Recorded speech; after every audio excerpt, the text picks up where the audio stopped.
This conference will now be recorded. Thank you, everyone, for joining. I'm Cheryl Vecchio, and I think we met last week, most of us, or we might have met in a class prior. Today's class is going to be all about DotLoop and BackAgent. So today, we're going to go through the process of making sure our profile's all where it should be in DotLoop. Some of you have probably already done that, but I'm going to go through that because it's important that it's set up correctly. And then we're going to put start a transaction in DotLoop, manage that transaction, and then in the second part of our class, we're going to take all of those documents and that information and add it to our BackAgent account as a transaction so we can get paid, because I call this the How to Get Paid class. It's my favorite class. And so if you are new to real estate, I'm going to try to tailor the class so that if you are new to real estate, you can follow along. What I would do in this class is I would pick a property or we're going to do a listing. So I would pick an address, maybe your own, to use as your sample listing. I would follow along with me because, you know, practice makes perfect. So it's going to be hard and boring if you just sit here and watch me do this. And then when you have your new listing, then you're going to be going, oh my goodness, what did she do? So we don't want that to happen to you. So let's use today as practice. If you don't have a listing, or if you don't have a property that you really need to get into DotLoop, then I would use your own address. What I ask you not to do is use the address I'm using as a sample, because DotLoop is very smart. And all of if we use the same address, I'll end up with 2 transactions for that address in my DotLoop file. So it'll be very confusing. So please don't use the address I use. Use either your own address or maybe a listing that you know of around you. So, we have quite a crowd today. I'm real excited. Before everyone showed up, I asked the audience if you guys could give me an idea of who I've got in here that's never done a transaction. You're brand new to real estate. I'm so excited for you guys. I love to talk to new people. Or maybe you've been using Zip Forms or Transaction Desk or something else and you want to know about DotLoop. So just give me a chat, let me know. And yes, I knew you had been around a while, Carla. So I've seen you around. So Avis, yay.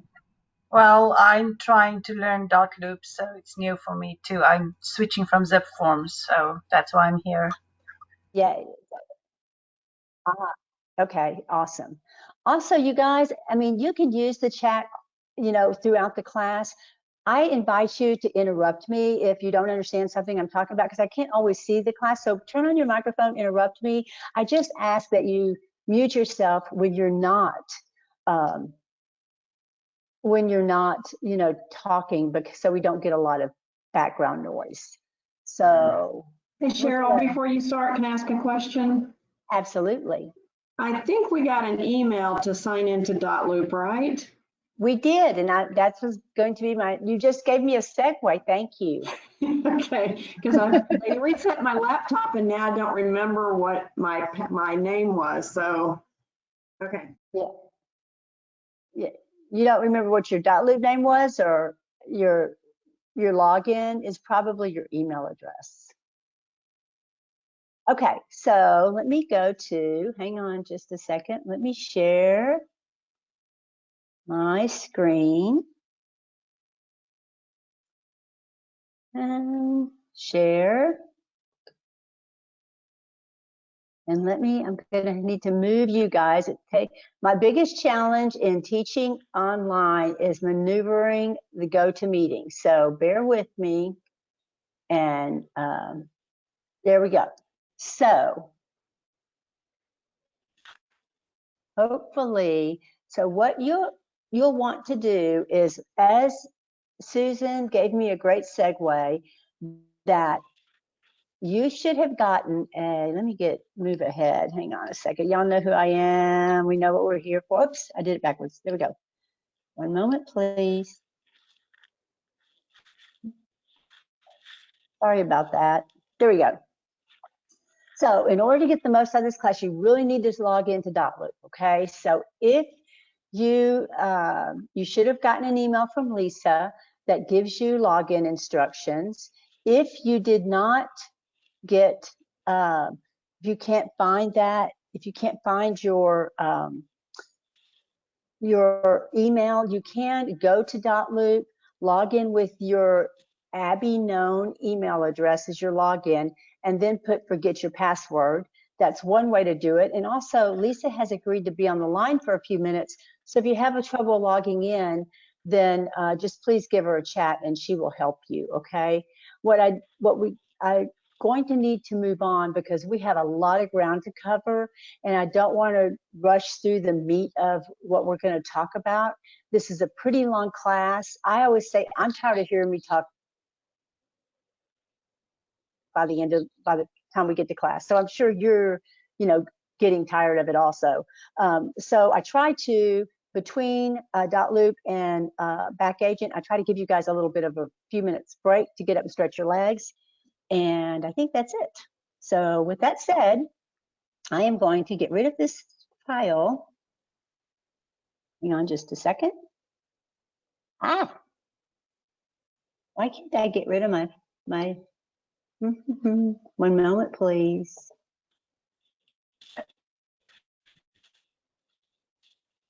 I'm having trouble getting rid of there we go. Thank the Lord. Okay.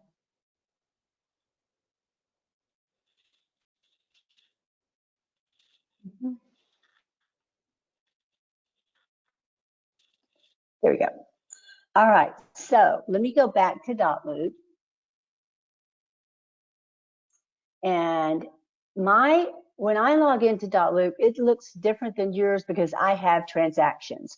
So in DotLoop, transactions are called loops. And as you see on my main page, yours might be naked. Yours will have the Abby Realty Premium and then the navigation bar at the top, but it will probably be naked, but beyond add loop.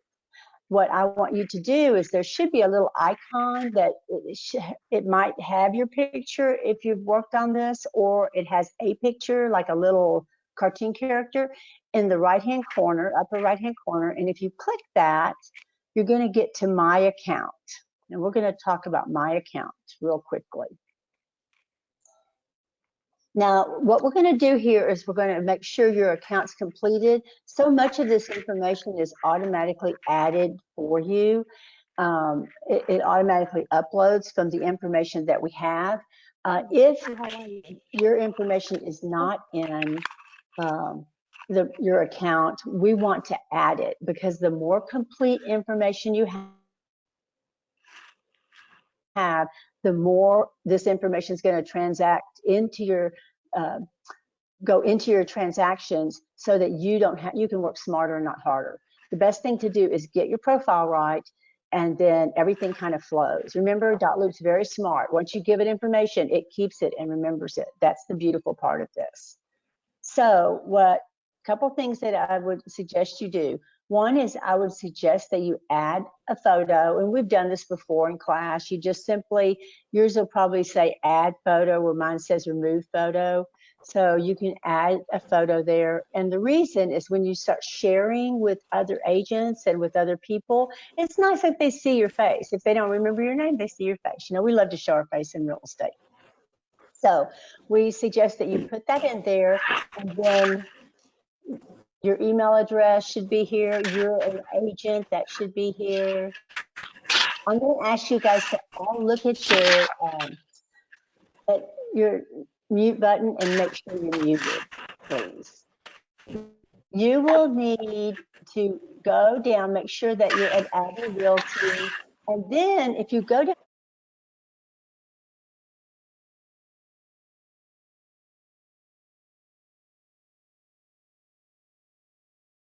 okay, Lisa, you muted me too.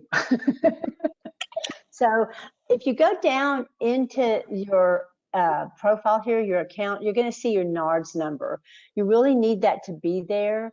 we've covered how to find your NARDS number in class before, but just in case, I'm going to real quickly show you in R where you find that. If you don't know who you are, you go to the members portal, go to My Account, go to Account Information, My Account Information, and then when you scroll down into your information, you will see your NARDS number is right here. So that's where your NARDS number is. Let's go back to DotLoop, and we need to make sure it's there. And now I'm going to go. Any questions about so far? Everyone got your NARDS number? We're good to go? Actually, Carol, Yes, sir. I'm still waiting for my HAR information to come back. That's from HAR, correct? Yes. Yes. You know what? This is going to be one of those situations. Is this Thomas? Yes. Okay. Thomas, this is going to be one of those situations. You are so welcome to continue on here today, but you might want, we do this class on the third week of every month, and you might want to come back for a refresh after you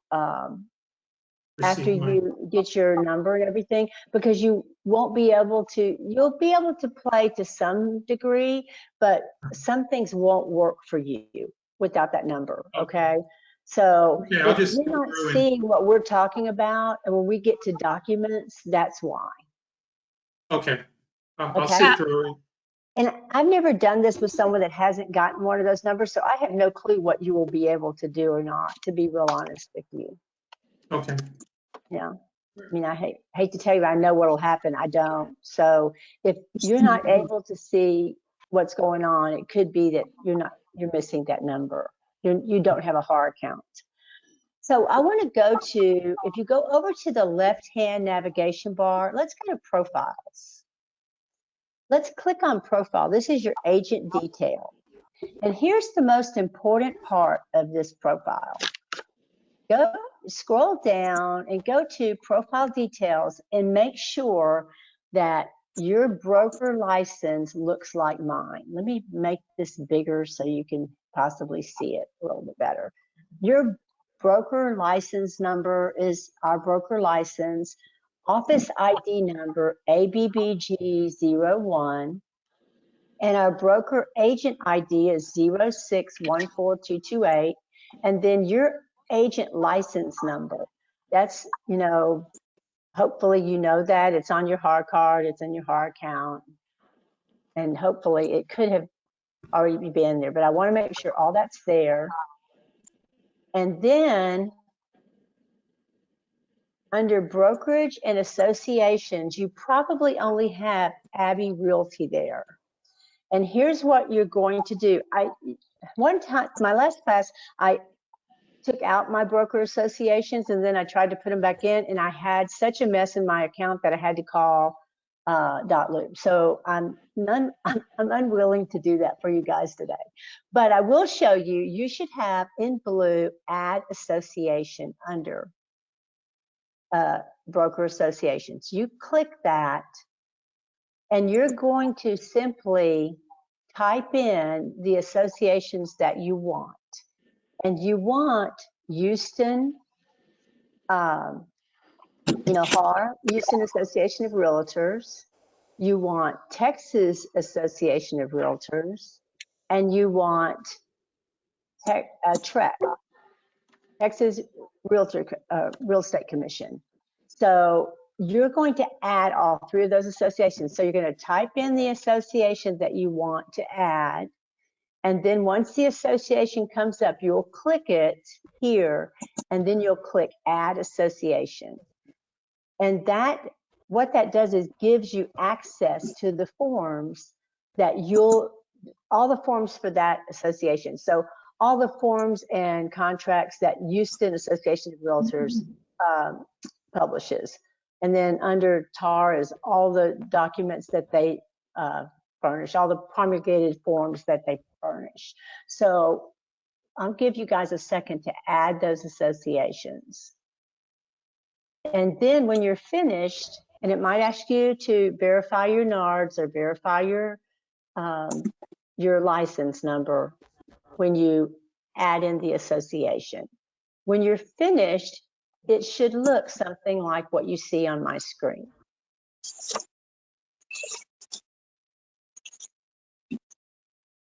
Are we all good? Let me check my chat while we're doing that.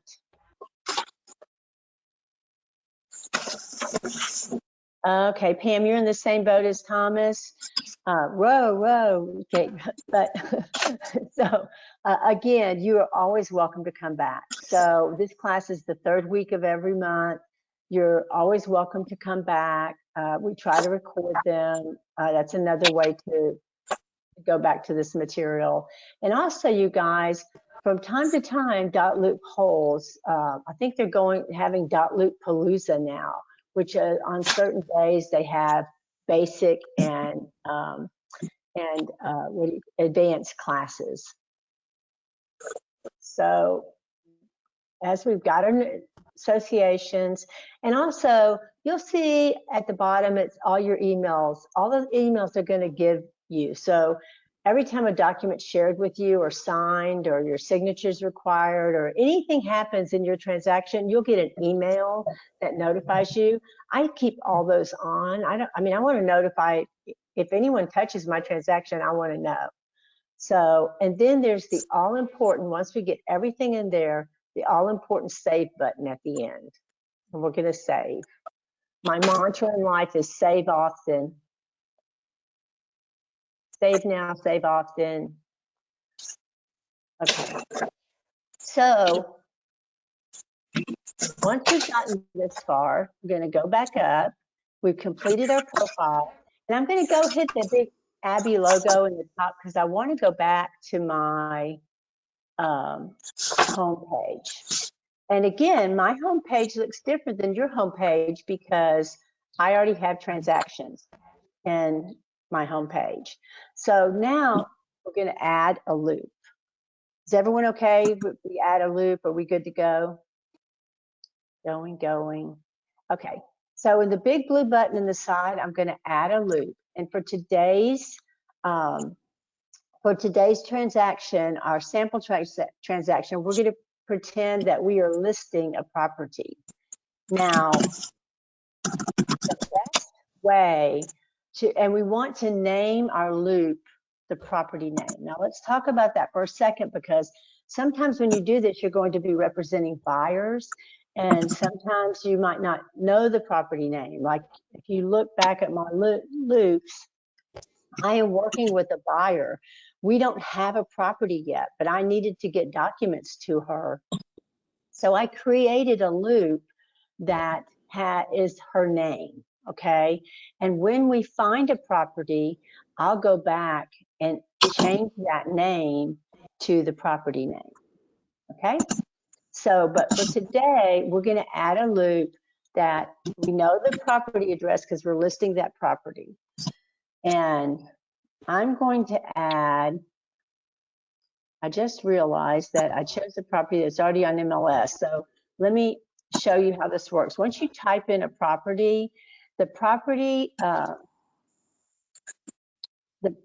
if the property is listed in MLS, it will come up as, see, it says MLS, and then it says .loop, and it means that this person that listed this is using .loop, and this is the MLS number of that property.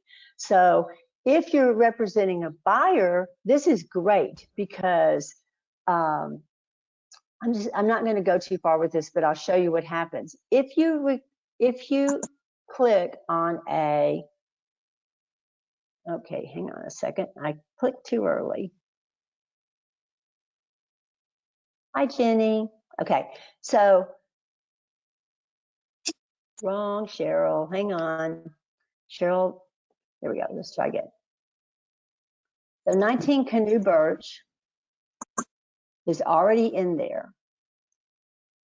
When you are representing a buyer, you'll see that you'll have an address that's already in MLS. So this tells you that Canoe Birch is already in here. Here it is, and it's MLS number. So I'm going to click that. And the reason I always choose this if it's available is because of this. Import data. Would you like to save time by importing the listing details from Houston Association of Realtors? Yes, because I love working smarter and not harder. So I'm going to import all that data. So if I was representing a buyer, this would be awesome because the selling agent's name is in there, everything is in there, and it works out beautifully. Today, I'm not going to do this because I'm representing the seller. So we're going to go back and do another. Bless you. Okay, 53 Teak Mill. Now, this property is not on MLS because I'm going to list it. And so I see that the address is Google Maps. That's cool. So I can use the Google Map. And then I'm going to go down and I'm going to say continue. Very important part. Now it's saying, what template do you want to use? Because our very wonderful and brilliant and beautiful Lisa Benoit created templates for us. So we're going to work way smarter because we don't have to remember what forms to put in here because Lisa did all the work for us. So we have to select the template. And for today's example, we're going to use listing representation for seller. So we're going to click that, and then we're going to continue. Now, if you really, want all your, if you want a picture of the property and you have a picture and you want to upload a picture, you can do it here. I'm happy to say I've been really busy lately and I have not uploaded pictures of my properties, but you can do it here. Notice at the top it tells you where you are. So I like to say that DotLoop's kind of dummy proof and very intuitive. So if you're like, what am I supposed to do? Well, if you look at the top, it tells you where you're going. So, and then we're almost to the finish line, and there we are finishing, and it creates the loop. Remember, loop equals transaction. And that's what it looks like.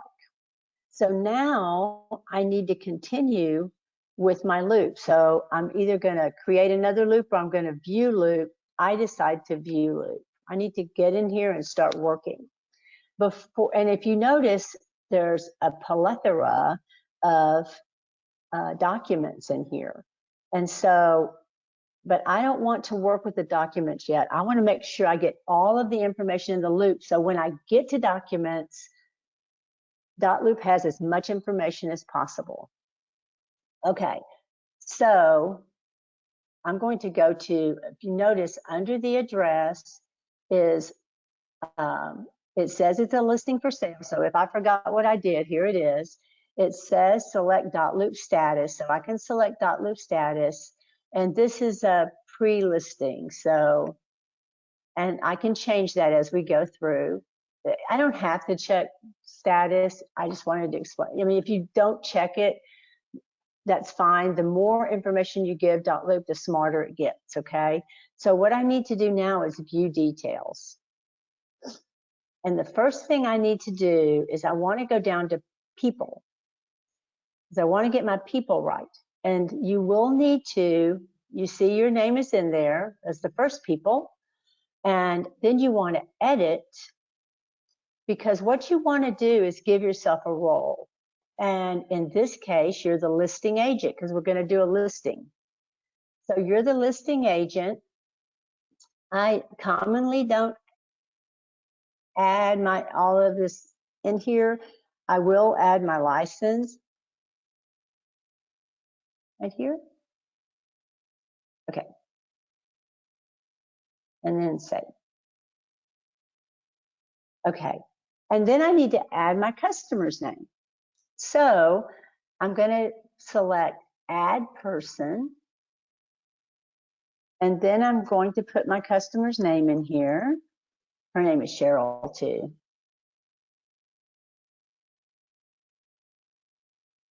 And it already, my computer already knows who that is because I've done this before. It's my address. So I'm going to add an email. And if you're doing this, what did I do? Nope. I'm going to add an email. And if you're doing this as a fake, you're maybe using your own address, you can't use the email address here that you have on file as the agent address. DotLoop wants you to have a unique email address for every person you add to a transaction. So if you're doing this for practice, use another email address for your practice client. And we need to assign your client a role. So this person in my situation is the seller.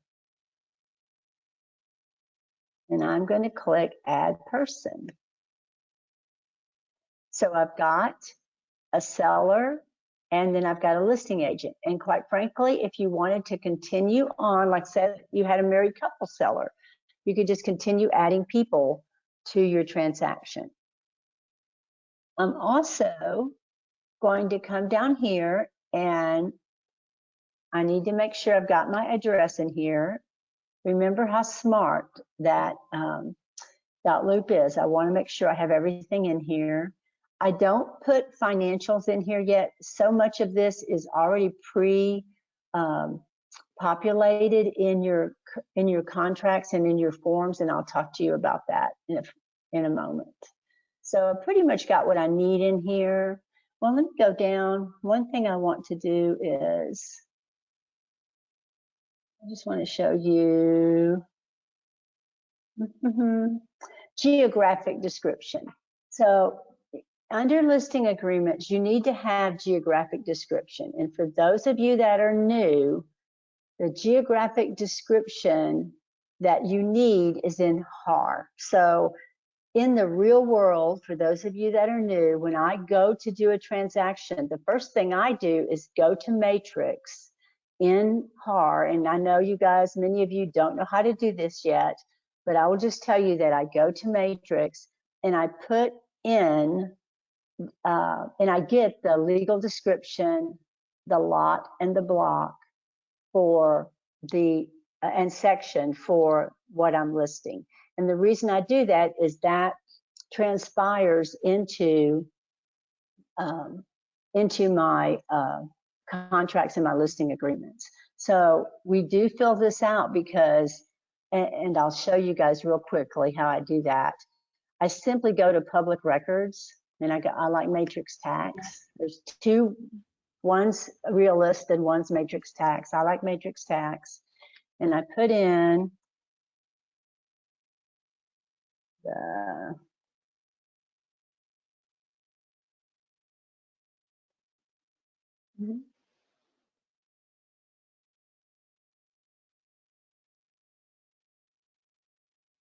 well, I don't know how I did that because I certainly know, here we are. Here's my tax, not in Dallas, in Spring. And this is the tax information. And then I go down.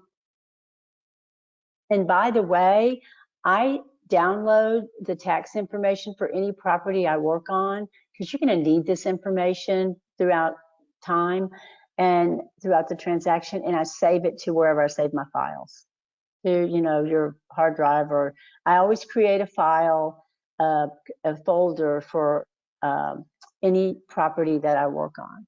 So going down to the middle of the page, I can see that it's block 1, and it tells me that it's block 1, lot 27. So I just copy that legal description, and I go back to DotLoop, and I add the legal description, and I put lot 27, and then I put block, there it is, block 1. And I really don't need any other information, so I'm going to save. Remember to save. Always remember to save. It's so ugly if we don't. And then I'm going to go back up. I've finished all my details, so I'm going to go. If you notice that DotLoop's telling me I can go back to my loop in the upper left-hand corner, and I click on that, and I'm back in my loop. Now, I personally go through these documents, and I realize when you're new, you have no clue what documents you need. But for those of you that are experienced agents, I clean this up right away because sometimes there are things I won't need that are in here. For example, if my property's not in a water district, I'm not going to need that file. So I can go over here to these 3 dots right here, and I can click on them. And notice there's no delete. The good news about, I always say that you can't mess up here because you can archive a document, but you cannot delete it completely. So if you archived it, so let's say I said, oh, this property is not in a water district, I know it, and I archived that document and it goes away, I can go down and I can add a document. Oops, I lied. Where did I put my archive documents?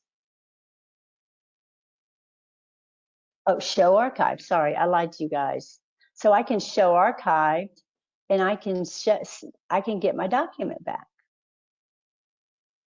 So it's down at the bottom. See, it's right there. Notice of purchaser to property to water district. So I can't really completely mess this up, but I do go through here and look for anything that I don't need. A couple things that I want I really love about how we set this up is I love the seller transaction checklist. So if you're totally new and you're like, what do I need? Well, then you can autofill this, and then your checklist it'll upload your checklist. So let's do that. It's already in here, so I'm autofill. And then see, look at that. It gives me my checklist of everything I need. I can actively check it off. Yes, I got that. Yes, I got that. That's signed, that's signed. Okay, and it just tells me exactly what I need. Listing transaction representing to the seller, items to upload as you receive them. So if you totally forget anything everyone told you, you simply have this document that you can go back to, and it'll be your guide for what you need for this property. So, oh, I'm sorry, let me go back. A second. So when I go to let me go back to the document. So when I go to a document and it's on my computer, notice there's some things that I can do with it. I've got, the first thing I want you to notice is I have a little caret right here. That gets me back to where I was going. So I'm finished with this document, but let's say I wanted to check off some things. Maybe I'm going to check off this and this. And so now if you notice, it lights up that I can save it. So I can save that document. I can also share it, but we'll talk about that in a moment. So let's go back to all of my documents. I click my little caret and it's going, Cheryl, you didn't share it. Would you like to share it? And I say no. Now you can click that you don't want to ever see this again. I don't do that because sometimes that's been helpful in my life that, oh, I didn't share that. So I just say no. And I go back to my list of documents. Now I want to start filling out my documents. I have my loop, AKA transaction. I put all my people in there. I put all my details in there. So now I'm going to start working with my documents. So I'm just going to, let's click on IABS. And I want you to notice that it always comes up with autofill. So all the information that it knows, it really tries to populate for you. So notice that it knows that Cheryl Dudzik is the seller, that Cheryl Vecchio is the listing agent, that this is me and this is my license, and I can autofill. If you completed your role, this is a good, I always go to the IABS even though I think I know what's on it, because if I completed the role that I play in this transaction, my name will fill in down here. If I did not do that, then my name won't fill in down here. So it's important to me, especially for you new guys. I mean, this is seems like, I promise you, this seems like a lot of information now. A year from now, you're going to be sitting on the beach in Maui with all that money you earned in real estate, and you're going to be filling this out on your phone. So you trust me, this will get easier and easier and more routine. So I know that's correct. I can save it. And I'm going, and a couple of things. Notice that it knows Cheryl needs to initial it right here. And then I'm going to use my little caret to go back. No, I don't want to share it yet. I don't share documents with my client until I've got them all filled out. If you share a document individually, your client's going to get, how many documents are in here? 15 emails. They will kill you dead. So fill everything out, and then we'll share them as one. I'm going to show you one more. Let's fill out one more document, and then we'll talk about sharing. So let's go to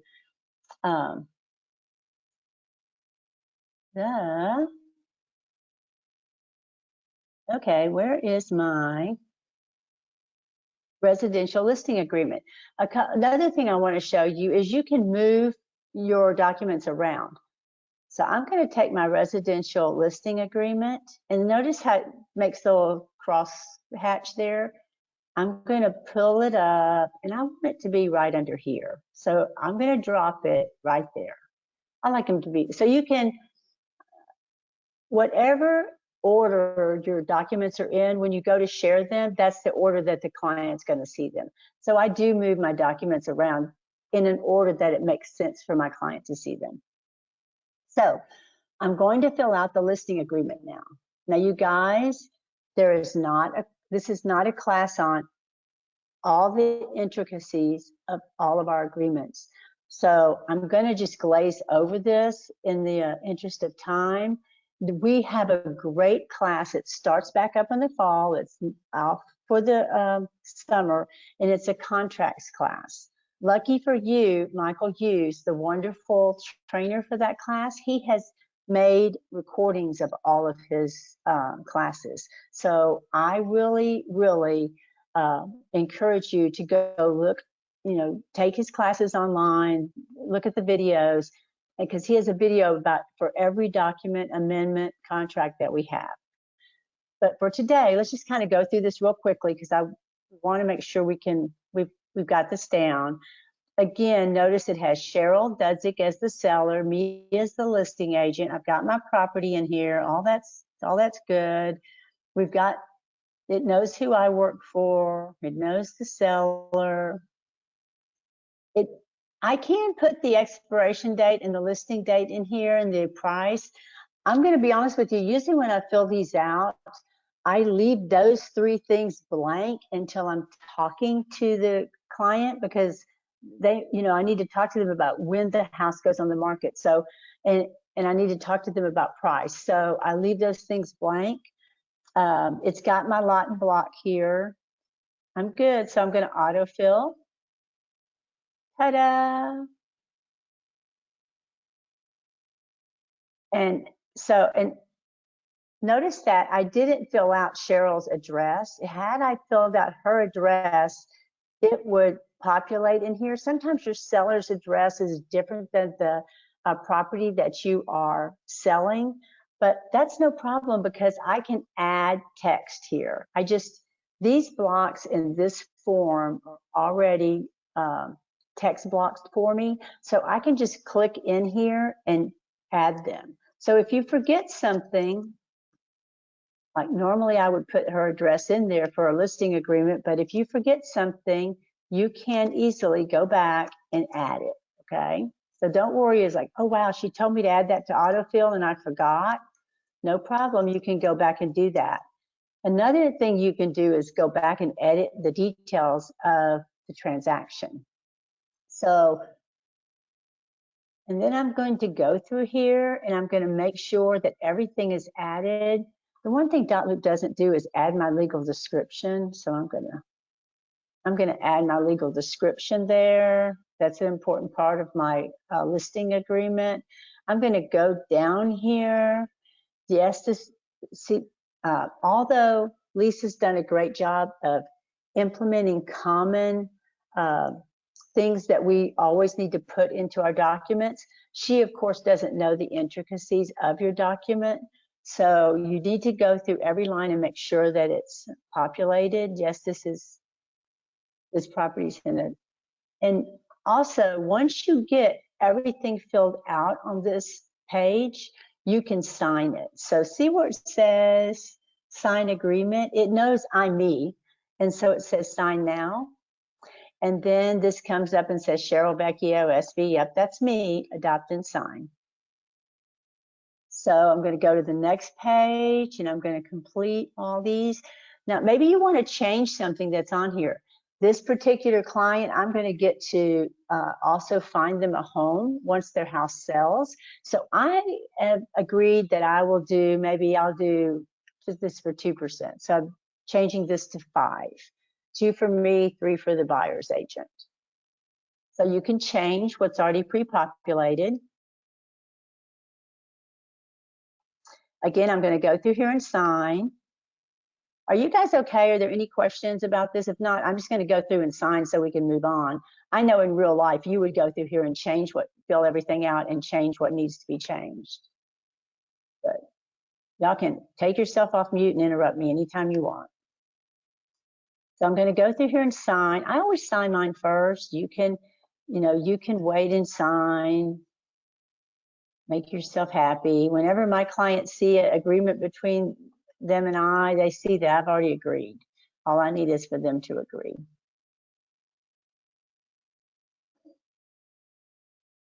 So I'm just going to go through here. Let me sign all this so I can show you guys how this is all going to work out. Now, DotLoop is very smart. So if I sign something and I save it, and then or my client signs something and I save it, and okay, this is good. So in this right here, under signature, in the real world, either I am signing or the broker's signing. So in this case, I am signing. So DotLoop wanted to know that. So under signature, it did not assign the field. So see here where it says assign field? When I click on that, who's supposed to sign this is what it's asking me. And I say Cheryl. So here I am, sign now. Okay, so if a document is signed and I save it, I've saved the signatures. If I go back and change anything about this, the signatures will go away because DotLoop understands that if we change a contract, we all have to sign again. So when you go back and change a signed form, there's a difference in a flat PDF and a form. If you go back and change a form, then the signatures have to come back again. So let's say you're making an offer on a property and you turn in an offer document and your client signs it in DotLoop, it says signed. If you go back to that same form and say, okay, we submitted that offer and we submitted it for $600,000, but now we're agreeing we'll pay $620,000. You go back and sign and change that form, it takes away all of the signatures and everyone signs again because DotLoop knows you changed it, we got to sign. So I'm going to go back. No, I don't want to share it. But now we play Let's Pretend a lot in this class. So we're going to pretend we filled out all of our documents. They're ready to submit for our client's signature. Now, you probably in the real world will print these documents and take them with you to your client, to your listing agreement. And your client could have signed them there, or y'all could have agreed that you want to do this electronically. Or you've already had a conversation, you just need them to sign the documents. So in this case, we're going to sign electronically, we need them to sign. So we're going to click on the documents that we want to have them sign, and we're going to say share. And it's asking us, who are you sharing this with? It's assuming that we are sharing it with our client because that's who has to sign. So it's got Cheryl Dudzik as the person that has to sign. She has to sign 12 fields. It says can sign. If I want her to be able to do other things, I can click this little caret and it can be view only, fill and sign, can edit. I just want her to sign them. So she's going to put can sign. And see at the bottom where it says attach PDF? I always do that because sometimes it's easier for clients to be able to read the PDF in PDF form and then go and just start signing. So I always attach a PDF also. So now that I share this with them, and it tells me these documents have been shared, waiting on others. So I say done, and notice that it tells me waiting on others. If I kind of move my cursor over this, it'll say still waiting on Cheryl to sign. If Cheryl opened the document, it would say viewed by Cheryl, waiting for Cheryl to sign. So it tells you whatever's happened to this. Okay, now you can reshare these documents. My favorite part of DotLoop is, let's say you sent them over to Cheryl and she's like, I can't find them in my email. You know, you're calling her going, Cheryl, you didn't sign these documents. Well, I can't find them in my email. Well, you can reshare and do the same thing over again by simply clicking on them again and share, and it'll say that ask you if you want to reshare, and it'll ask you for reshare. It'll give you more options, or you can add another person. So let me just click out of that. Now we're going to kind of flip roles here, and I want to show you what Cheryl sees. So Cheryl, she gets, this is my junk email, so y'all excuse all the advertising. I really don't shop this much. So notice that Cheryl gets an email that says, Cheryl Vecchio via DotLoop sent you this. Please review 2 documents for this address. So I click on that. And this is exactly what they see. And it asks me if I want to view all documents, and I say yes.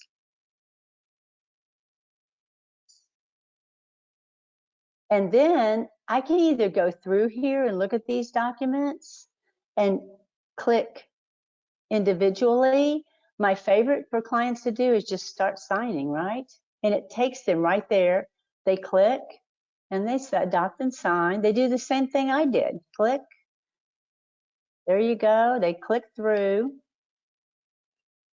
Let me click through here so you can see what they see.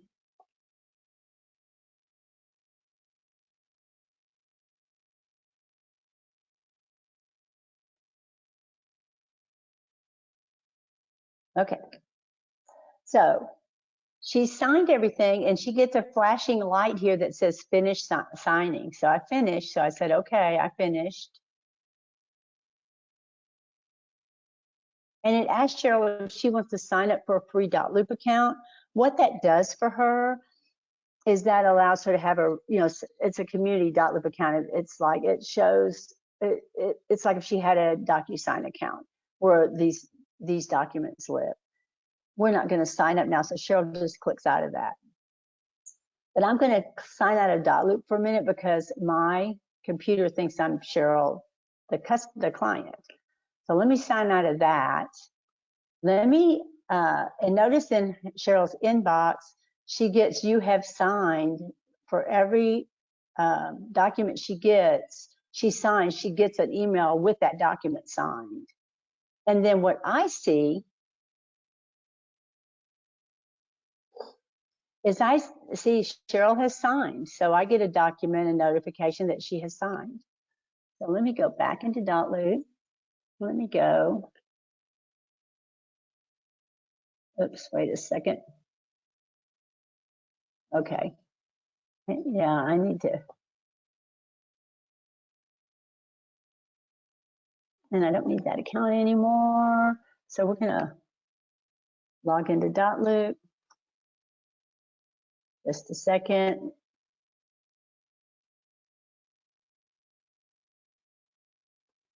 Make me Cheryl Vecchio again. Now, here's what I see in my DotLoop. I see that she has signed both documents. So awesome, right? Now I can't add a document from an email account. Let me go back and show you. In fact, I have a current client. I'm working on a transaction that my client has, in the past, they signed an IABS. So they've already signed it. We had another transaction a few months ago, so I didn't have to have them re-sign the IABS. So it's in my email account, like I have, really, for you guys that use other, it's from back in the day when I used zip forms. So I zip formed it to me, emailed it to me, and it's right here, IABS, it's in my email account. Well, I want that in DotLoop now. Any document someone emails me, I need to upload, and I need to upload into DotLoop or upload into, let's say I need my client's signatures. I can do that from an email. So I'm going to go back to DotLoop. Oops, sorry. Where did I put my DotLoop? Hang on a second. I've lost DotLoop. There we go. Okay, so now I want to add a document to this transaction, this loop. And notice that I can add a document up here, or I can add a document here. And by the way, for those of you that like to stay ultra organized, you can also add folders and name them so that you can put different documents in different folders. I personally don't feel the need to do that because this is so well organized, but if you want to, knock your socks off.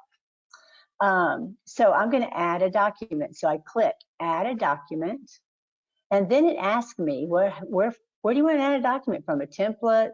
You want to browse your hard drive, or do you want to do it from an email? I'm going to do this from an email. So I click on email, and it gives me this long URL.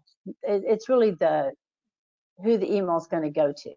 So I copy that to my clipboard, and then I go to my inbox where that document is, and I'm going to forward it, and I paste that long URL that I got into my who this is going to, and I hit send. Going back to DotLoop, I go back to the loop.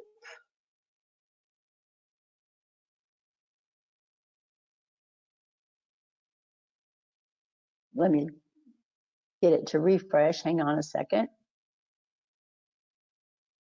It's taking my computer a little while to refresh. Hang on. Okay. So notice that it says it's a PDF form. In many cases, it'll name the document if it has it. In this case, it didn't have the name of the document. So here's what I'm going to do. I'm going to go back, and I'm going to see my little 3 buttons. I'm going to rename it. I'm going to say that's my IABS. I'm going to say signed, because I'm IABS. And I'll show you why I wanted it in this loop when we get to the BackAgent part. So let me show you how to do that again. So I'm going to add document. Y'all are getting to help me do my work today. Then I'm going to go to email. I'm going to copy that to my clipboard. I'm going to go back to my email account. I'm going to pick the email that I want to forward to my DotLoop account. I'm going to select forward. Put the information about the loop that I want to forward it to, and I'm going to hit send. And I have to give it a chance to get there. So let me refresh. While I'm giving it a chance, you guys, I seriously need a drink of water. So one moment, please. Thank you. Are y'all still there? Are we still okay? So I'm going to go back here. And there it is. I don't like what it's titled. So I'm going to go to my 3 dots and I'm going to rename it. And this was the signed buyer's rep agreement.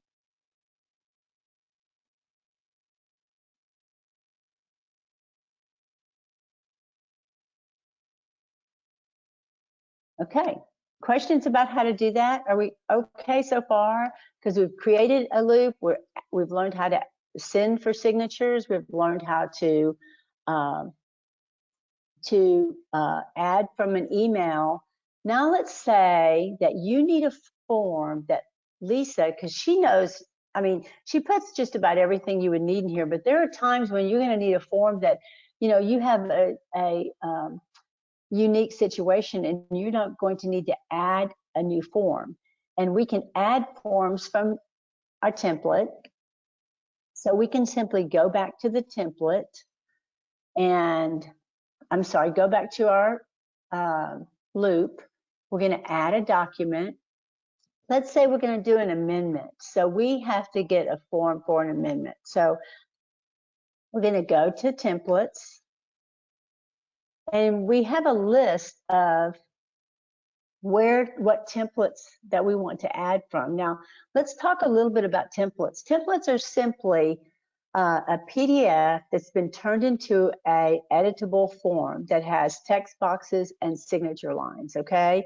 And I'm going to show you, if we have in a few minutes, how you can create templates, but I'm telling you, there are very few situations where you need to, because they're all in here.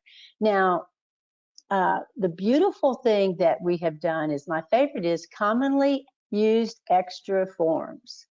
So my favorite place, templates. And I want to look for an amendment in here. Now I can go down, you know, and shop using this little navigation bar, but I just want an amendment. So I'm going to type in amendment. And I start typing and it starts looking, and look what it has, amendment right there. So I'm going to click on it. And then I'm going to copy it. And then it says, we're going to import this amendment. And I'm going to say, yes, that's what I want you to do. And then there it is, right there at the top, amendment, a fillable form. There we go. Is everyone okay so far? Okay, let me go back to, let me make sure, hang on a second. I'm looking at your chats. Is Lisa there? Oh, Lisa, you're such a godsend. Thank you so much. I like this question. Carol says, is there a benefit of doing electronic signatures over paper signatures? I think this is yes, okay? Because the reality is, if once you start working in a transaction, if you're doing paper signatures, you're going to have so many situations where you need your client to sign. I mean, it's easy if you're at a listing agreement and you have all the paper and everything, and then you need to come home and scan it and upload it. This could be a professional opinion, but I don't like having to keep up with pieces of paper.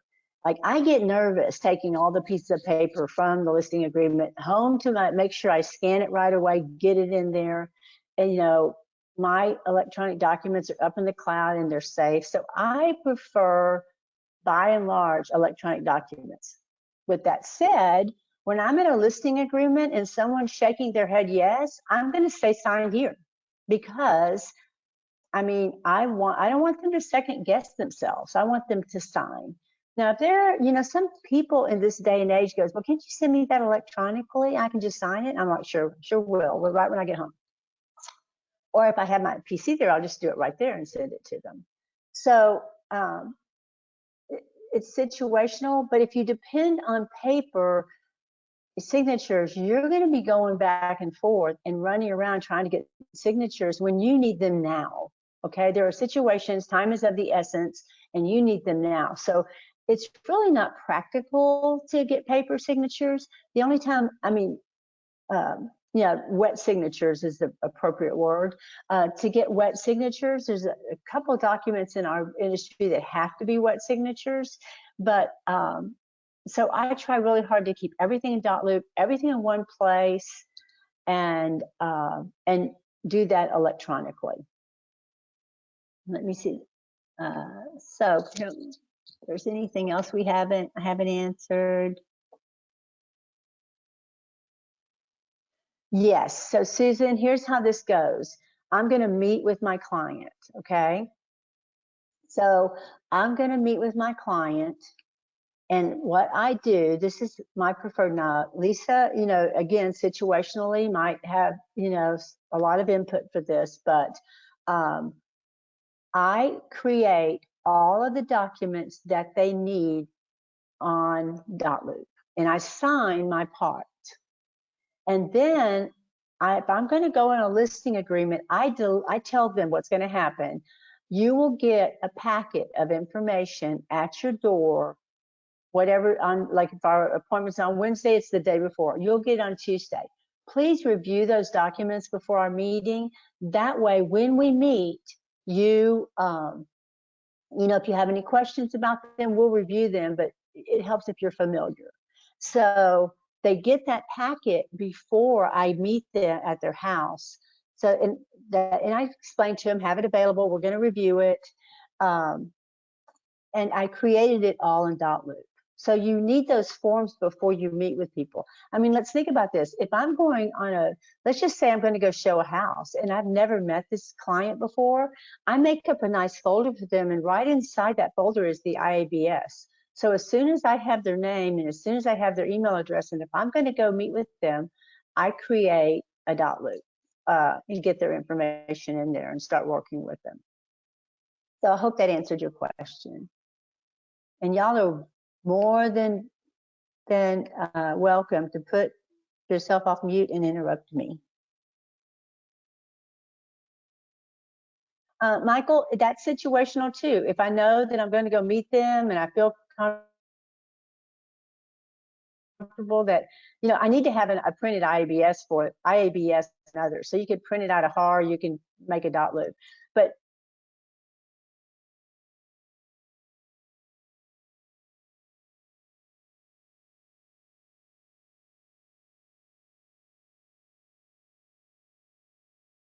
and then I'll,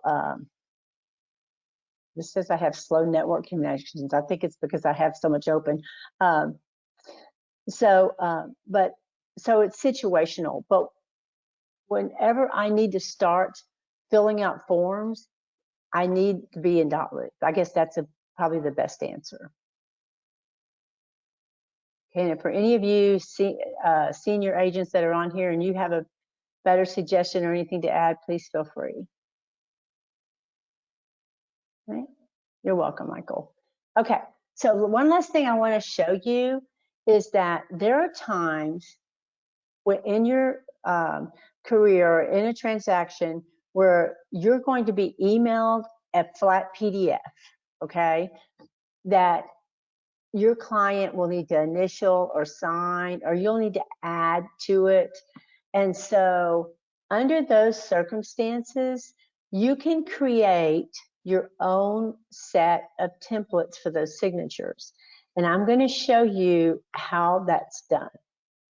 So if you look at your top nav bar and go to templates, and I've started creating some templates for myself, but the most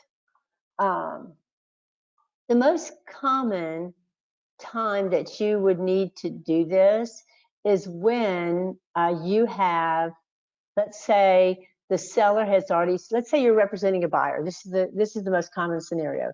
You're representing a buyer and you are going to put a contract on a home. So the first thing you're going to do is you're going to go to MLS, and if I apologize for you new people, but you're going to pull out of the attachments for that property, you're going to pull all the things the seller has signed and the buyer already needs to sign, like the seller disclosures, the water district, the HOA. You want your contract offering to be complete. They're going to have flat files that do not have a way of signing. So what you can do one of two things. You can download the flat file and add signatures for your client to sign, or you can create templates and not have to add those signatures. So I'm going to show you both ways. So let's go back, before we get to templates, we're going to go back to a loop. And let's go back to one of my buyer loops. Hang on a second. So we'll just play with this one. So I'm going to add a document. And by the way, this is a one way I can add it from a hard drive. And you guys, I just know of a file, so bear with me for a minute. Here we go. So you're going to, and I'm going to open that file and I'm adding it. This is a flat PDF, okay? So when you open it,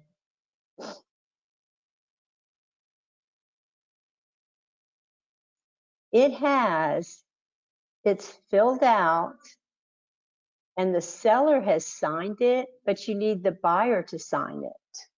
So here is a situation where I need my buyer to sign.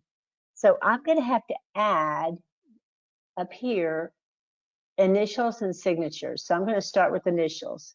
So I'm going to add initials.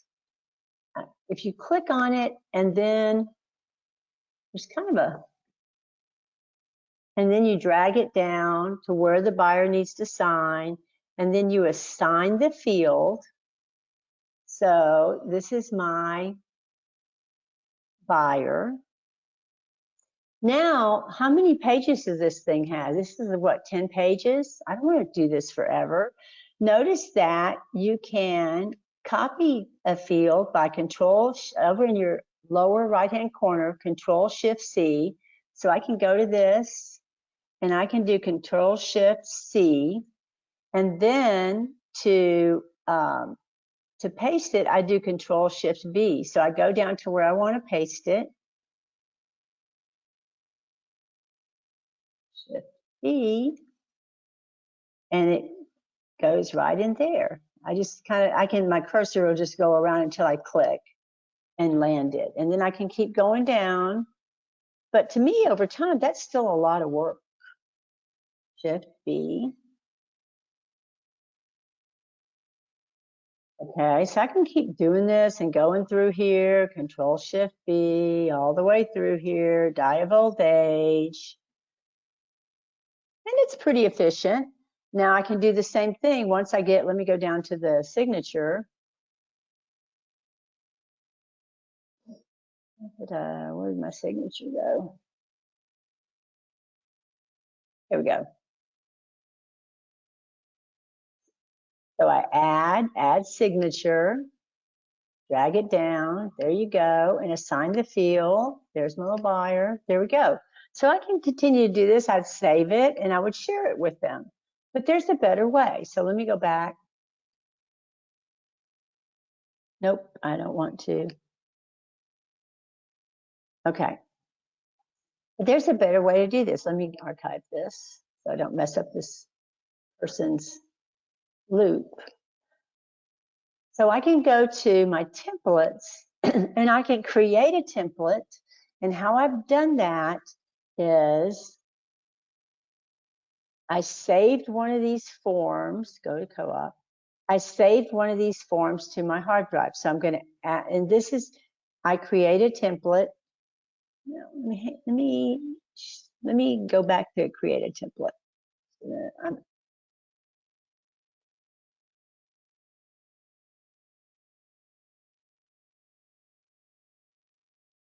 So under documents and personal, under templates, I can add a new folder.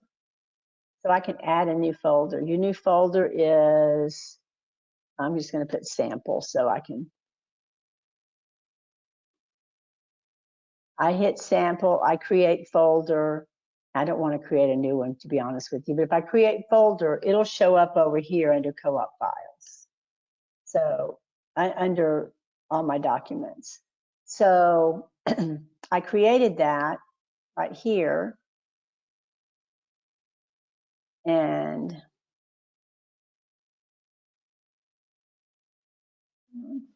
okay. I'm sorry, you guys, hang on for a second because I've gotten, my apologies, just a moment. Templates. I'm going to go to the file that I want, and I'm going to add a document. So I add a document, and I'm going to, wherever I put that document, so in this case, I put it in a file for, believe it or not, I have a file that's called class samples, and I'm going to add the document that I want to add. And this is the Trek one. And by the way, I have the other one that's, tar. This is the Trek one. So I've added the document and I just set up the template. So I want to be able to add signatures where they belong. So let me go back and explain to you what I'm doing. I'm creating a template so that once I upload this document, the system will know that my client needs to sign somewhere. So in this case, I need to be able to add a buyer signature. Now the Trek document's a little different. It only has signatures. So really, I'm going to add initials, and I'm going to, no, I'm wrong, I'm sorry, I'm going to add signature of my buyer. I'm going to assign the field, and I'm going to assign it to a role. So I'm going to assign it to buyer. And then I'm going to, and let's just make sure we have a signature for everybody. So let me add another signature in case we have two buyers. Assign field, role, buyer.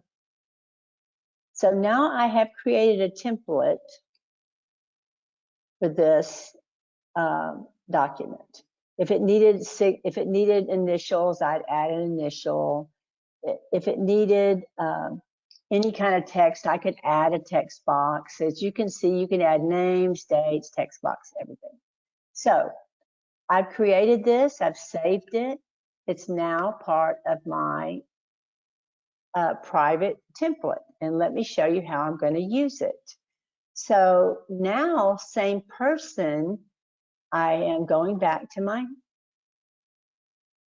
in the same situation, Anna, the buyer, has to sign some seller's disclosures.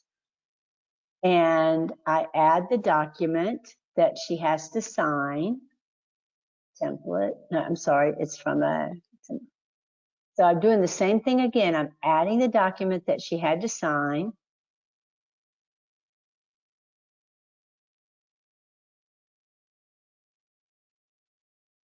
But this time, under more, oops, sorry, under file, see where it says apply template? I go back to what I created. I'm going to use this one. This is the right. And I use the appropriate document, and look what it does. It applies the signatures and the initials that I put in my template. This is something that you need to probably practice a little bit at home, but you can create, I've not finished yet, but I'm trying to create templates for every situation, things that come up over and over again. People send you PDF flat files instead of, when you're trying to put together a contract, you've got to put in all the initials for the seller's disclosures, the HOA, the water district, if they have any kind of exclusions, all that. The easiest way is to create those templates. Okay, questions, concerns, back to my thing. Okay, you guys, I've shown you, I think I've shown you so much that I don't want you to be confused. You know, we can only take so much information. So I think I've shown you enough information that you can manage and create documents and transactions in DotLoop. I want to take a 5-minute break, and then we're going to come back and we're going to take all of these documents and put them in BackAgent. And there's a really easy way to connect BackAgent and DotLoop so that you can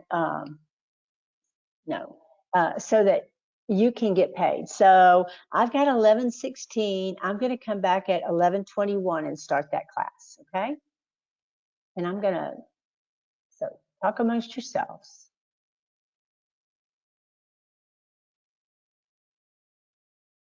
And I'm also going to put me on mute so I don't drive you crazy.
Okay, everybody, it's 11:21, and I'm going to try to, as quickly as succinctly as possible, thank you for hanging in there today. I know this is a lot of information, let's get through the how to get paid class. So we're going to log into BackAgent, and hopefully you've logged into BackAgent before.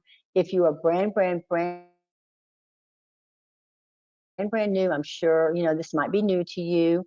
When we log in, I'm going to focus on transactions today, but I did want to note a couple things. One, in the start page is where we post notices to each other. It's like our bulletin board, I guess, for lack of a better thing. So as you notice that we put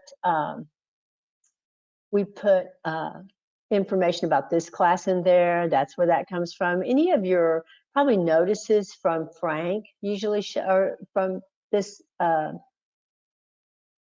bulletin board. You can see people put their listings out here. There's if you want to do an open house, it's a good place to post. Does anyone have an open house, say, in the Woodlands this weekend? I'd like to do an open house. That's a great place to post that. The other thing I want to point out too is under Office and Calendar. And by the way, you can connect your calendars. You can connect your calendar with this calendar. We'll give you an opportunity to do that. But our training calendar is here. And then most important, under Documents, there is a plethora of documents. Let's say you forgot, which title companies are our advertising sponsor, or, what are the best inspectors to use. You can go to our advertising sponsor. Also, I really want to point out under here the most important things that we have are new agent essentials, and the next thing is transaction documents. And under transaction documents are those checklists again, like a buyer transaction checklist, a seller transaction checklist. So these are the checklists of all the documents that you could possibly need. You're going to realize that documents that you need are required documents are situational. So my words of wisdom today, when we go on to BackAgent and we look at what documents we need to load to BackAgent to send to our commissions team, we need to use our checklist either from DotLoop, our buyer checklist, or my favorite, our required document checklist. So when you go to the seller transaction checklist, it tells you everything you need to get paid. Now, I have a rule. If I needed to get it signed, I think I need to put it in BackAgent, and I'll tell you why. If for some reason, unlikely reason, that there was a complaint lodged against Abbey Realty and you, the first thing they would want to see is the supporting documents. And those supporting, in our repository for documentation, where we're guaranteed to have it 5 years from now, is in BackAgent. So if it's loaded there, it's the safe place to have it, and it really protects you. So I'd rather upload too many documents than not enough. And plus, if I don't upload something that our commissions team needs to review before they can approve your CDA, then that's just delaying you getting paid. So you don't want to do that. So more is always better. So let's go back. Let me get rid of that. Let's go back to BackAgent. And under transactions, lucky for us, I have some work to do. I need to upload a transaction into BackAgent. So yours, again, your BackAgent transactions is going to be naked. You're not going to have all the other transactions that I have here. So we're going to add a transaction. You will have this big orange button on the right-hand side. I suggest that you take the you take the information that you loaded into DotLoop today and create a transaction, but I highly suggest that at the point that you say submit, you don't submit, okay? Because that's really going to wreak havoc in the office for you to submit. So, but you can create a transaction to see how it works. So let's add a transaction. And I love BackAgent because it just kind of asks you common sense questions, and whatever the answer to your questions creates the need for the documents that are associated with those questions. So I'm going to say this is residential and it's a sale. And now here it's asking, what do you want to start? Are you just showing? Are you under contract? Is this pre-closing? I always select pre-closing because if I'm putting it in BackAgent, I expect to get there and there's no reason for me to have to go back and change anything. Plus, it causes BackAgent to think about all the documents I need. Pre-closing is before you get your CDA, before you get your request for distribution. What CDA is a distribution or authorization. So in this case, I represent the buyer. If you represent the seller, put seller. And then it asks me who my buyer is. So I'm going to click that and I'm going to put my buyer's name. And it's searching for possible contacts. Still searching, didn't find it. So then I get to the email, and hang on for a second, I need to find my,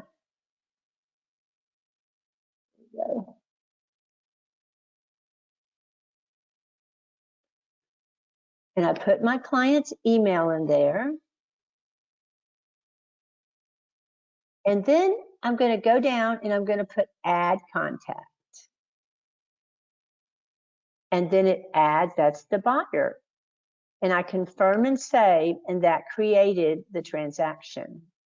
Now notice when I create a transaction, the lovely part about this is see that it has different categories that are lit up, like property is lit up in orange and it says 1, and contacts is lit up in orange and it says 3. So it's telling me how many things it needs. When it's no longer lit up, it doesn't need anything from me, okay? So I'm going to go and set my property.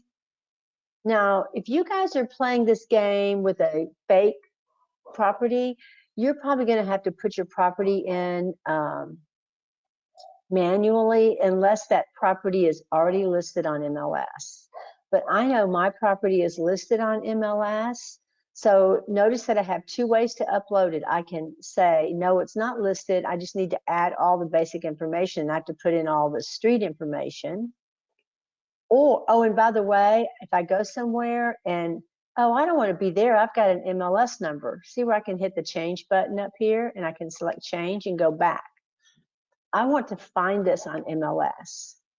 So I'm going to put in my address, or if I have the MLS number, I can just put that.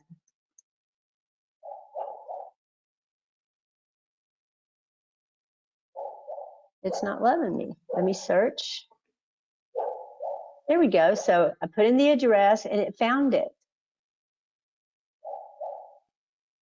Select, set property. I've been working with this client for months, you guys. I'm so excited we actually have a property. So it pulls the information from MLS, and I can view the listing details or I can edit, but no, I'm happy now. I've got my property. Notice that it changed the transaction name to the property, and it also grayed out property because I already gave it that information. So I'm just going to keep going down the list of things I need to do. Contacts, hit the seller. Oops, you guys, I forgot my seller's name. I'm just gonna, for now, I'm going to put in there. Hang on just a second. Let me go to my seller's name. Since this is real work, I want to get it right.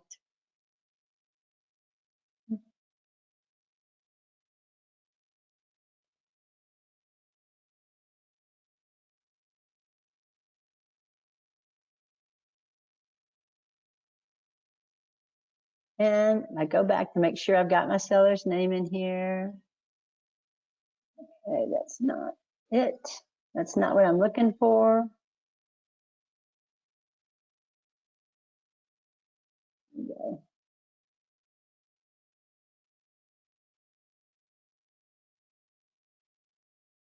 Oh, it is not showing up. Just a second, please.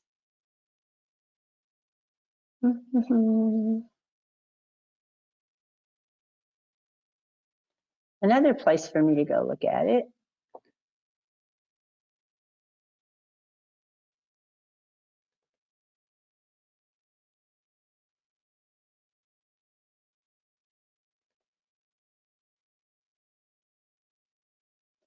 Okay, Edwin Beck. Did I get mine?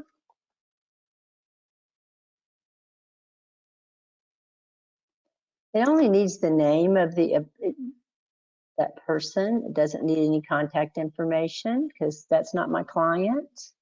The other agent's name is Mike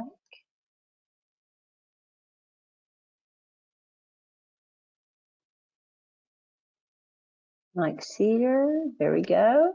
He's already in there. So, I mean, the system knows Mike Cedar. He's already been saved in there, so I can just select contact. If not, I would have had to put in his email address, his phone, and where he worked. Also, if you have an agent coordinator, you can add the coordinator in there. If you have a coach, you can add the coach in there. You will need to add the title company.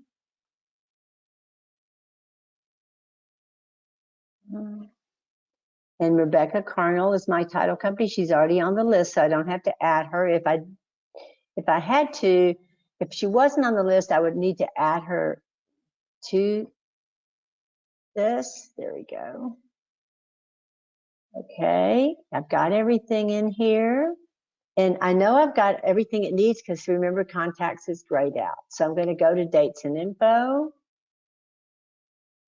And then I just answer all the questions. So when did I start working with this client? Oh my gosh, in the last millennium.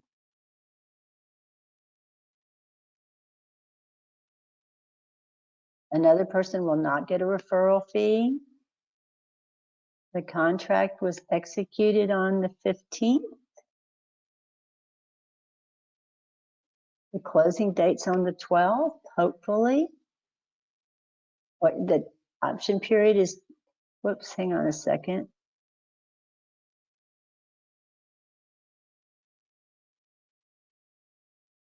Okay, the finance has, if I put in days, it calculates the date for me. The seller is providing an existing survey. The survey was allowed for 3 days. And by the way, this adds to your calendar if you've set your calendar to work with the BackAgent calendar. The closing date is the 12th of June. I think we need a moment of prayer for this one, but okay. Is the seller's agent a member of Abby? No, poor person. What's the ownership status of the property? It's just a conventional resale. There's nothing exciting about it. It's not built before 78. It's not in an association. It is in a water district. What do you think it's going to do with all this? It's not in a flood notice. So since I told it it's in a water district, it's probably going to ask me for a MUD. So see, it knows when I answer all these questions, it knows what type of financing, conventional. Okay, we're going to just ignore these because we want to shorten class, and the actual closing date is being held on the 12th. Now, you guys, let's talk about when to do this, because I want to stop and do a commercial break real quick. In a perfect world, after you have a contract and everything, you would start putting things as you got them into BackAgent. I personally like to wait until the option period is over before I put things in BackAgent, because quite frankly, if something happened, I won't put it in BackAgent, because I only put things in BackAgent when I know I'm going to close and I need to create a CDA so that I can get paid. So until I've either sold something or I have a buyer that bought something, then I don't need BackAgent, okay? So I will tell you though, my rule of thumb is the latest I can wait to get everything to, not only in BackAgent, but the CDA completed and submitted, is 7 days prior to closing. The actual rule is that if you don't get it in there at least 3 days prior to closing, then our office can't guarantee you will get paid at closing. And I don't know about you, but I am chomping at the bit to get paid at closing, okay? I am not Mike Cedar yet, so I want my money. I always call this the don't be that agent class, because you don't want to be that person that's always waiting to the last minute and trying to get those poor sweet women that work in our office to jump and weave and bob for you at the last minute. They're sweet, they'll do anything they can to serve you as a client because they believe you're their client, but the reality is we don't want to do that to them. And there's going to be the day when you're going to need their help and ask them for a favor. So don't make it every day.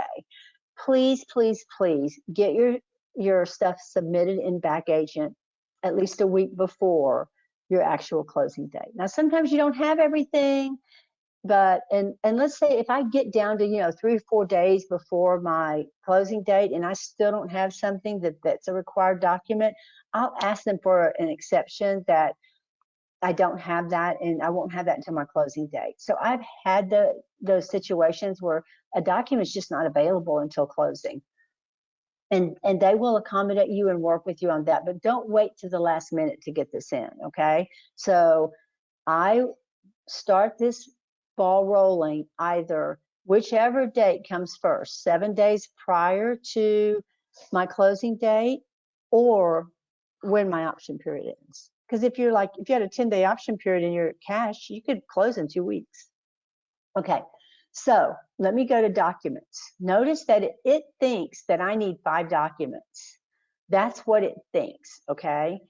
The reality is that I might need more, because BackAgent, if you'll notice, it says required now, and then it says recommended on some things. Well, in BackAgent land, it might be recommended. In Abby land, it's required. So don't go by this to see. I wouldn't just say only 5 documents are required, even though poor BackAgent, bless their hearts, they think that there's only 5 documents.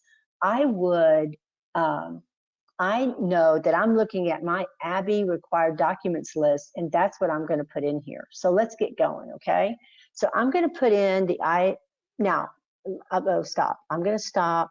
In fact, I need to show you guys something that are new that I can't do on my BackAgent. So let me go back to my slides. Hang on a second. Hang on to where I need to be.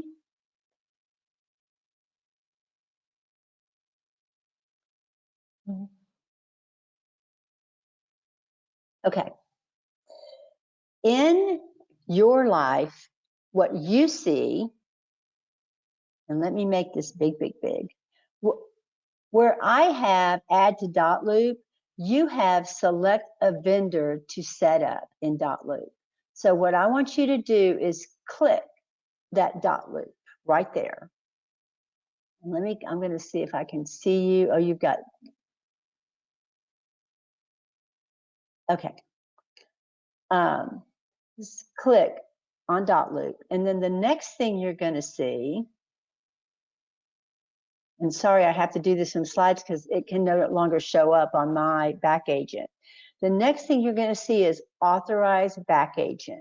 This is a very important part of this process, you guys, because once it's kind of like DotLoop and BackAgent are getting married, okay? And once they get married, then they can go have a home and be happily ever after and make DotLoop baby documents. But until they do this, they can't. It's too hard. So Authorize BackAgent.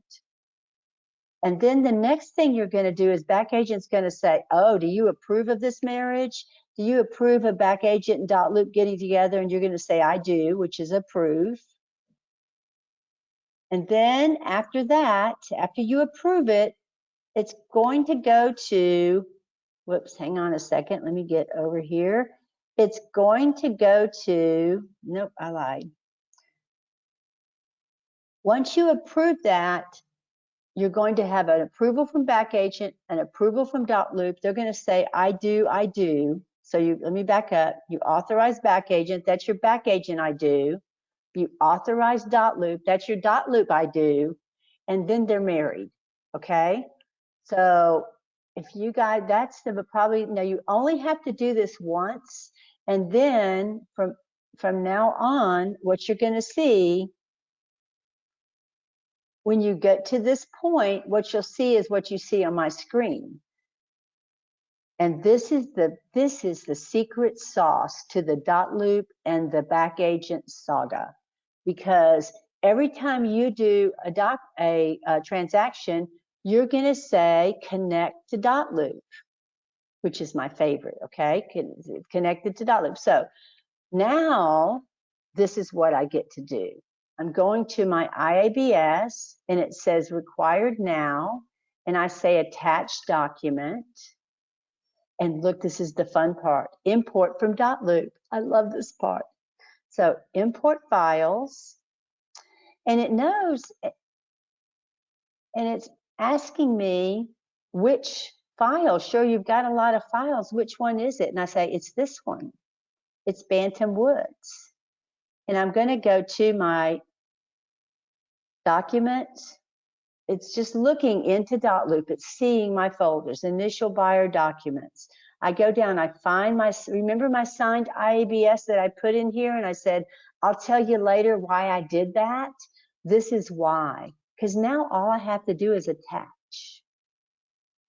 Is that the coolest thing ever? For those of you that have had to do it another way by scanning and saving and all that, you don't know how excited I am about this. So I saved the document. And now, when I did that, it now thinks I need 4 documents instead of 5. Remember, poor BackAgent's delusional because I need a lot more documents than that. But it thinks I need 4. It subtracted 1. It tells me it's on file. And because, you know, I've been coloring my hair blonde for many, many years, and it could have seeped into my roots, I'm going to go view the document because I want to make sure that when they get this, it's signed. So I go down and I see, yes, I've got it signed. It's the right document. Yay, I'm right. Well, everyone in the commission team is going to be so happy with me. So let me do that again, okay? I'm connected to DotLoop, so I'm going to go to the next document. I'm going to say required now, attached document. It asks me, where is this coming from? I'm going to say import. I'm going to go down. I'm going to tell it which of my transactions I want and where it is. I can go shopping. If it's not in there, I can look in this one, but I've got it. So I'm going to go down and I'm going to look for my buyer's rep agreement and I'm going to attach it. Ta-da, attach and save.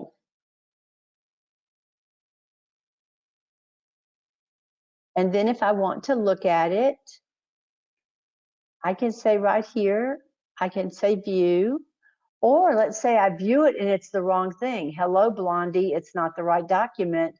Then I can remove it and start over again, okay? So, and I'm just gonna keep going through here and do this. Let me go through here and do this real quickly so that I can get to the point that upload from a file. Let me see, upload your, oops, yes. And then we're going to go to Bantam Woods, initial documents, and I'm going to need the 1-to-4 contract. No, well, you know what? This is a good place for me to say. Remember that in my DotLoop for a buyer, I only have my buyer's signature. So really, I got my receipted contract back, and I need to go to a file to get this. So I'm going to go back. It's not in DotLoop. What I need is not in DotLoop. So I'm going to go back and I'm going to attach the document, but I'm going to upload a file from my computer. And for now, I'm really not ready to complete this one, you guys. So avert your eyes, because I'm just going to upload a file so that I can get this in here so I can show you what to do next, okay? I don't think I've saved his signed. I really just signed this contract, so let me see. I'm just going to, just for fun, upload this here. How many is there? Oh my God, there's a lot. I think it's the whole thing. Oh, it's for, yep, 25 thumbnails. Good Lord. If I sent this, they would kill me. But I want to get a document in here because I want to show you, a couple things. Let's pretend that, and I'm going to go back. I'm going to return to transaction documents.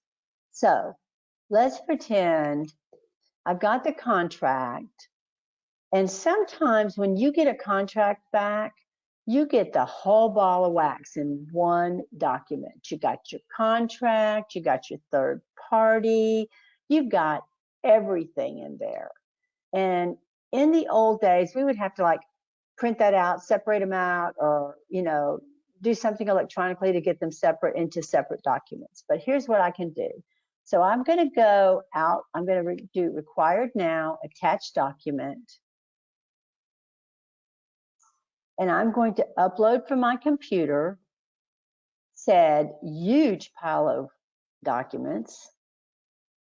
And this isn't signed yet, but we're going to pretend. Let's pretend. So I've got the pile. It's right here. Here we go, pile of documents.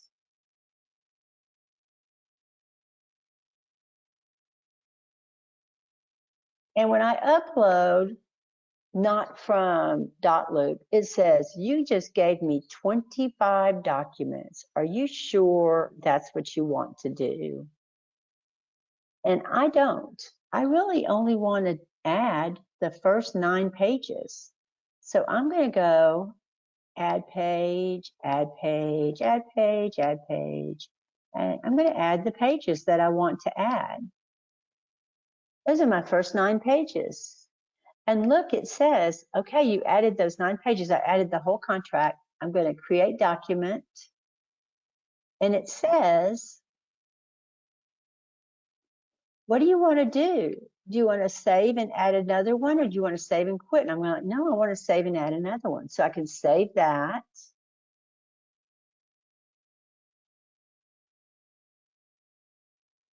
And so then I can go down to, I just happen to know these 2. And by the way, if you don't know what it is, it shows up here when you click on it. So I'm going to add these 2. Hang on, let me get down here. These 2 pages are my third party. So I'm going to add those, create document. And now it's saying, Cheryl, we don't know what that is. You didn't tell us what it is. What is it? So I'm going to look under here until I find what I'm looking for.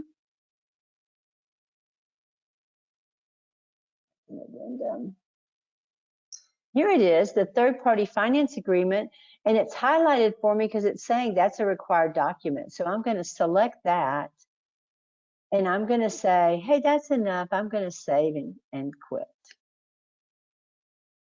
And now it only needs 1 document. And you guys, just for fun, now in real life, I know I need to put my CMA in here. I know I need my survey. I know that I already have a T47, and That's a required document. I've got my inspection. That's a required document. I mean, I'm going to upload all these documents, but for purposes of class, I'm just going to upload another form document to make BackAgent happy so that I can show you how to do a CDA. So avert your eyes. Import files. And it's Bantam Woods. And I'm just going to give it, I'm going to give it a,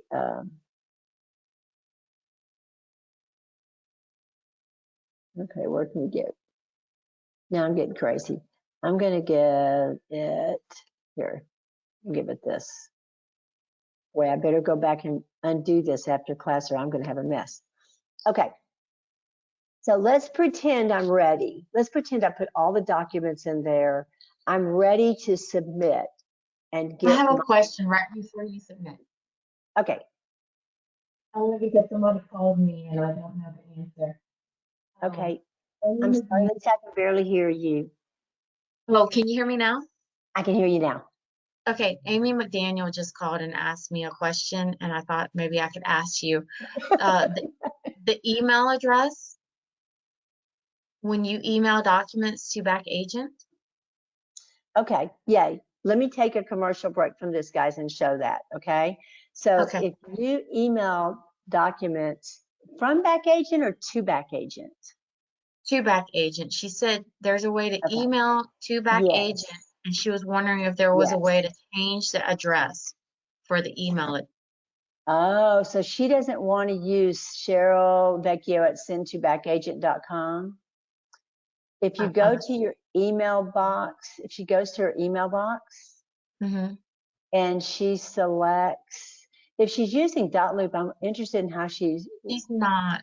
Or okay. maybe you could buzz Yeah. her and chat with her after, because I did not know the answer to her question. Yeah, because the only time you need this is when you're not using DotLoop. That's why I don't teach anymore.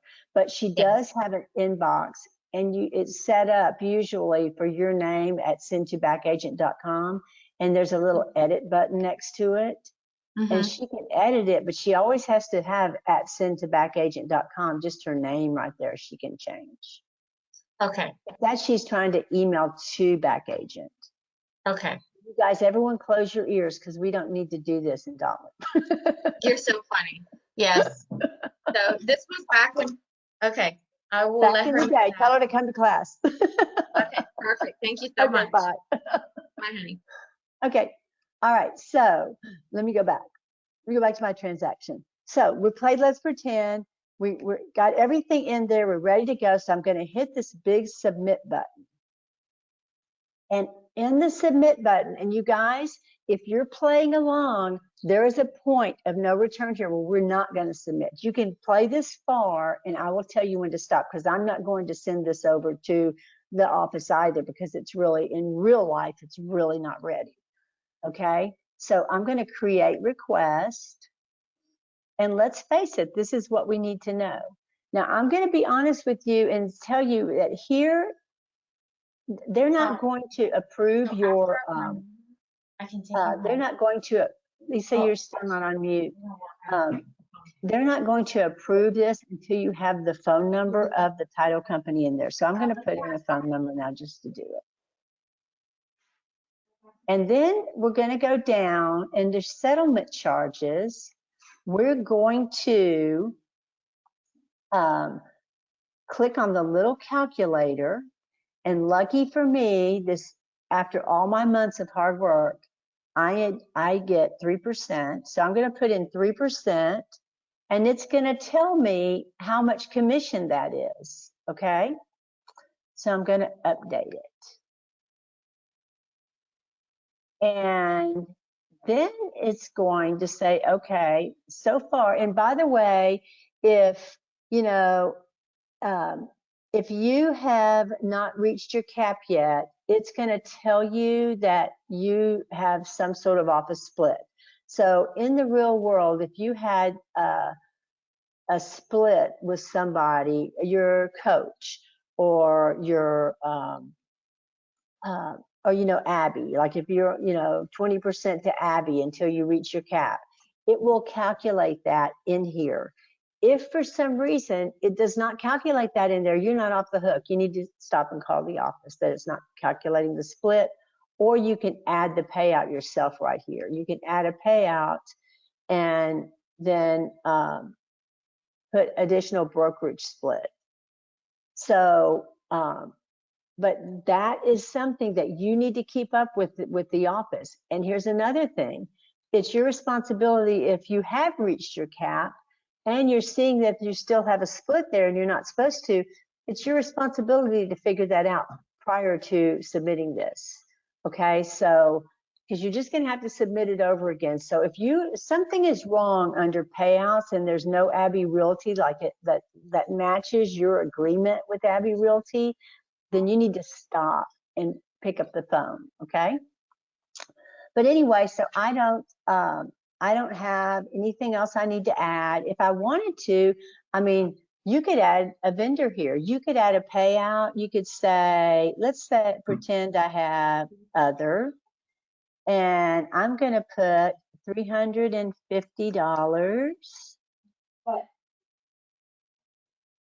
And I'm going to pick a payee, and I'm going to pick other, and I'm going to say that's my transaction coordinator.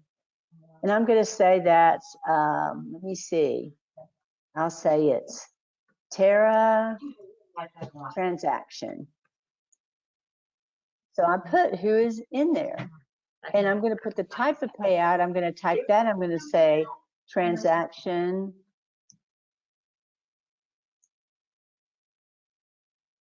coordinator. Okay. So I add all the payouts. Now, something to note. Whenever I do that, it starts subtracting from Cheryl Vecchio's. This is the payout checks. These are the checks that are going to be written. So I get all my payouts done correctly. And then the most important part of this form, it says standard funding here. We always do table funding. We always do table funding. So you click table funding and you don't touch another thing unless this is a real transaction you're trying to get paid on and you're ready to roll. Under normal circumstances, I would say create funding request. And I'll show you some screenshots. I haven't been able to make the slides yet, but I'll show you some screenshots of what you see after that, okay? So when you say create funding request, that goes directly to commissions@abbeyrealty.com to get your funding request, okay? And they're going to write checks matching up here, and they're going to, says table funding, they're going to send that information to Great American Title. So let's show you how that works. Let me go back, and y'all want to come back next month, you'll see real slides, but I don't have the slides written yet, so. Okay, so here's what's going to happen next. You're going to see, I don't know if you can see that, but you're going to see where it says, if you hit create request, which you're not going to, you will see where it says modify funding request, means I made a boo-boo, I need to do it again. You can view your funding request, but now you're really ready to continue. So you're going to hit continue to next step. Not today, but under normal circumstances, you would do continue to next step, and it walks you through. And then it asks you all these questions. Is the property information for this transaction correct? It's like, did you do it right? Yeah, and you need to be able to answer yes to all the questions. And then once you answer yes to all the questions, you can submit transaction again. So that's what happens in real life, which is not going to happen today, or Lisa's going to be calling me. We'll have another conversation. So I'm going to, for today, I'm going to cancel this, okay? Now let me show you what happens in real life. We did everything, okay? We did all that. In real life, here's what's going to happen. A couple things. When you're going to get, where did it go? One moment, please. You're going to get a disbursement for, I made a fake account, but this is what it looks like. you'll usually get it from commissions@abbyhomesearch.com, and it says, please find the disbursement. You get it, and the title company gets the same thing. And then it has the disbursement on it, and the disbursement looks like this. There is my fake disbursement. And so, and we had to write fake all over it so I don't get in trouble in the office. But this is our little example. So this is exactly what it looks like. It tells them, pay directly to Cheryl Vecchio, I wish, $29,900. Someone do that. Pay to Abby Realty, $100. So, you know, it lines this out. Now, I'm going to tell you in real life, even though 99 times out of 100, yes, the title company got that. When I see that, I immediately call my title person and ask the question, did you get my CDA? And please look in your email box. That came from commissions or it came from Lisa or whoever sent it, okay? Or Victoria. I tell them who it came from and confirm that they got it. So I made the mistake one time of assuming that they got it, only to be told the day before my transaction they didn't get it.